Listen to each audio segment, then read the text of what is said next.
రుణమాఫీ కోసం ప్రభుత్వ భూములు కుదువా. పడావు పడ్డ భూములను బ్యాంకుల్లో తాకట్టు పెట్టి లోన్లు తీసుకోవాలని భావిస్తున్న సర్కార్ అంటూ ఒక వార్త కనిపిస్తూ ఉంది. అయితే గతంలో అసలు యాక్చువల్గా ఇది కూడా మనం అంటే అసలు యాక్చువల్గా దీన్ని చాలామంది అంటుండొచ్చు, అరే ప్రభుత్వ భూముల్ని కుదవబెట్టడం అంటే అని చెప్పేసి కూడా ఒక అనుమానాలు రావచ్చు. కాకపోతే అంటే గతంలో ఉన్నటువంటి కేసీఆర్ ఆధ్వర్యంలో జరిగినటువంటి ప్రభుత్వం చాలా భూముల్ని, కాస్ట్లీ భూముల్ని, విలువైనటువంటి భూముల్ని, ఎక్కడెక్కడ ప్రైమ్ ఏరియాలు ఉంటాయో అక్కడ ఉన్నటువంటి భూముల్ని, ప్రభుత్వ భూములన్నింటిని కూడా కథం పట్టించేసింది, తన అనుయాయులకు అప్పగించేసి కథం చేసేసింది, అమ్మేసిండ్రు పూర్తిగా. అయితే అమ్మేస్తే పూర్తిగా వెళ్ళిపోతాయి, కాకపోతే తనఖా పెడితే, ఒకవేళ కుదవ పెడితే మళ్ళీ ఆ భూములను తీసుకోవచ్చు అనేటువంటి దూరపు ఆలోచనతోటి, ఒక ముందు చూపుతోటి ఈ కుదవ పెట్టేటువంటి కార్యక్రమానికి కుదవబెట్టాలని చెప్పేసి ప్రభుత్వం భావిస్తున్నట్టుగా తెలుస్తూ ఉంది. అయితే దీని ద్వారా ఏంటంటే మనం తనఖా పెడతాం, తర్వాత మళ్ళీ డబ్బులు వచ్చిన తర్వాత మళ్ళీ తీసుకొని అట్లా తీసుకోవాలని చెప్పేసి ప్రభుత్వం భావిస్తుందంట. అందులో భాగంగా ఈ నిర్ణయం తీసుకుంటుంది అని చెప్పేసి ఒక కథనం కనిపిస్తూ ఉంది వెలుగు దినపత్రికలో. భూములు అమ్మడం కంటే తనఖా పెట్టడం మేలనే యోచన. ఇక టీజీఐఐసి ల్యాండ్ బ్యాంకు నుంచి భూములు తీసుకోవాలని నిర్ణయం. రంగారెడ్డి, మేడ్చల్ జిల్లాల్లో 48,000 కోట్ల రూపాయల విలువైన 760 ఎకరాల గుర్తింపు. వీటిలో కొన్నింటిని తనఖా పెట్టి 15,000 కోట్ల నుంచి 20,000 కోట్ల రూపాయల వరకు సమకూర్చుకోవాలని ప్రణాళిక సిద్ధం చేసుకుంటా ఉంది ప్రభుత్వం. ఇప్పటికే ఆర్బీఐతో సర్కారు సంప్రదింపులు జరిపింది.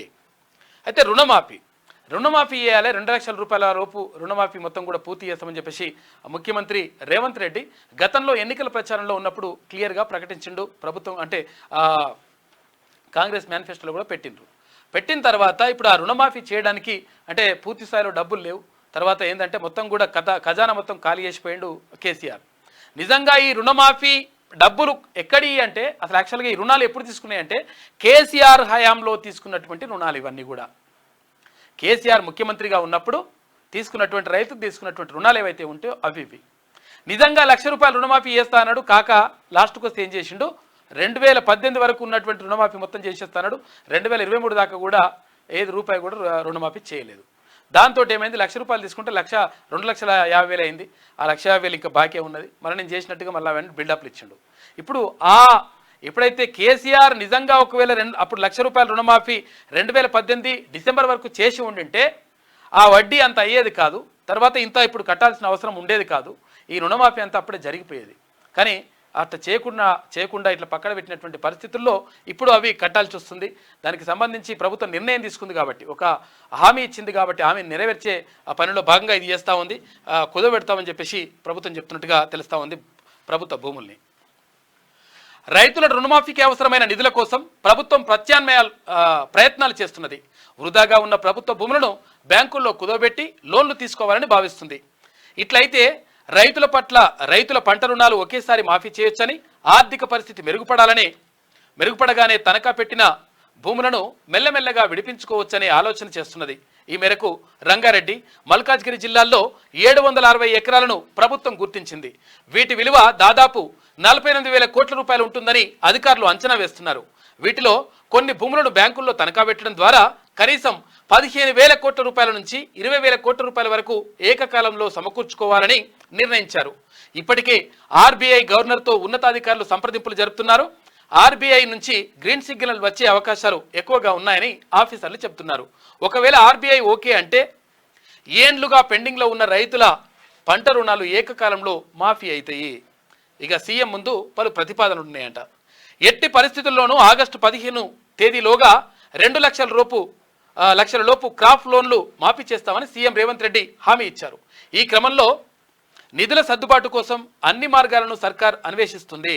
ఆర్థిక శాఖ ఇప్పటికే పలు ప్రతిపాదనలు సీఎం రేవంత్ రెడ్డి ముందు ఉంచింది అని చెప్పేసి ఒక వార్త కనిపిస్తూ ఉంది. మొత్తం మీద రుణమాఫీ చేయాలంటే మరి ఎక్కడి నుంచి తీసుకోవాలి డబ్బులు అంటే ఒకసారి ఆర్బీఐ అయితే రిజర్వ్ బ్యాంక్ ఆఫ్ ఇండియాని అడిగింది. తర్వాత ఒకవేళ అక్కడి నుంచి వస్తే ఓకే, లేదంటే ఇట్లా వీటిని కుదబెట్టైనా కానీ రుణాలు తీసుకోవాలని చెప్పేసి భావిస్తూ ఉంది ప్రభుత్వం. కుదబెట్టి తర్వాత మళ్ళీ తీసుకోవచ్చు, మళ్ళీ కొంతవరకు ఆర్థికంగా వెసులుబాటు కలిగిన తర్వాత మళ్ళీ ఏదైతే కుదబెట్టినటువంటి భూములు ఉంటే మళ్ళీ తీసుకోవచ్చు అనేటువంటి యోచనలో ప్రభుత్వం ఉన్నట్టుగా తెలుస్తూ ఉంది. అమ్మడం ఇష్టం లేకనే ఎందుకు ఇట్లా కుదబెడుతున్నారు అంటే అసలు యాక్చువల్గా అమ్మాలంటే అమ్మేస్తే కథం ఇక. అసలు యాక్చువల్గా మనం గతంలో చెప్పినాం, తిరుమలన్న కూడా చెప్పిండు, మనం కూడా క్లియర్గా గతంలో చెప్పినాం.